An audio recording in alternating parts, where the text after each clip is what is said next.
Well, almost everything has gotten more expensive. We know you're feeling it. We're all feeling it. And that's why we're covering the new efforts at the state capitol today aimed at saving Coloradans money. So state lawmakers rolled out 3 bills cracking down on price gouging, junk fees, and housing prices. Now, these are billed to be part of the solution to lower the cost of living in Colorado, which now is 6% higher than the national average. That's according to apartment finder Rent Cafe. Now, when looking at housing costs overall, they are actually 20% higher. Well, Denver 7's Brandon Richard digs into the new legislation and the plans for you to hang on to more of your money.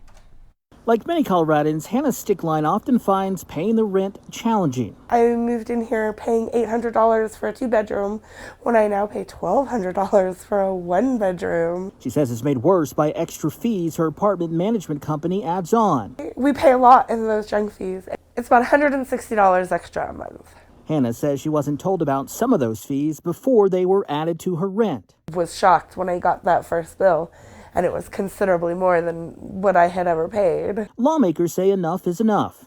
So they kind of nickel and dime you on little things, and all of a sudden now you're paying so much more money every year. They've introduced a bill that would require landlords to let tenants know up front about so-called junk fees. Colorado is not that you should not charge, but just be upfront with it and be transparent. The proposal is part of a larger package of legislation Democratic lawmakers are pushing to address affordability issues. Another bill would ban price gouging on essential items like groceries. And a third bill would regulate corporate landlords' use of computer algorithms to set rents. Again, they're using algorithms to illegally collude to drive up the cost of rent. A White House report last year found the use of algorithms led tenants in Denver to pay an extra $136 in rent each month.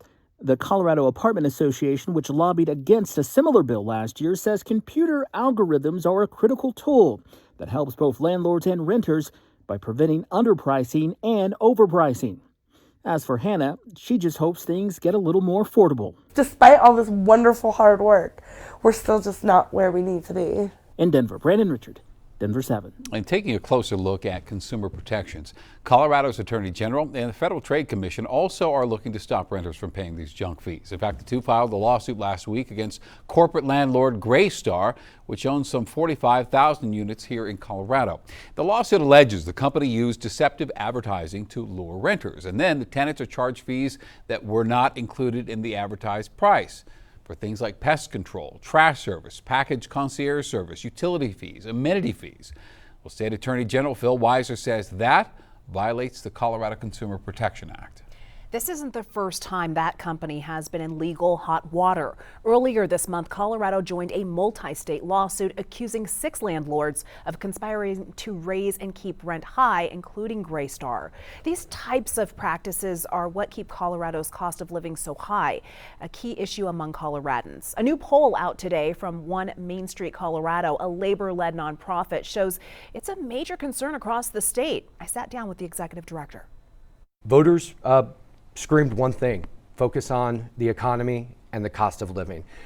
This transcended party lines, whether you're a Republican, a Democrat, or an unaffiliated voter. That's what folks want our leaders under the Gold Dome to focus on this year. Coming up at 6:30, hear more from Andrew Short on what possible solutions lawmakers need to consider in order to lower the cost of living for Coloradans.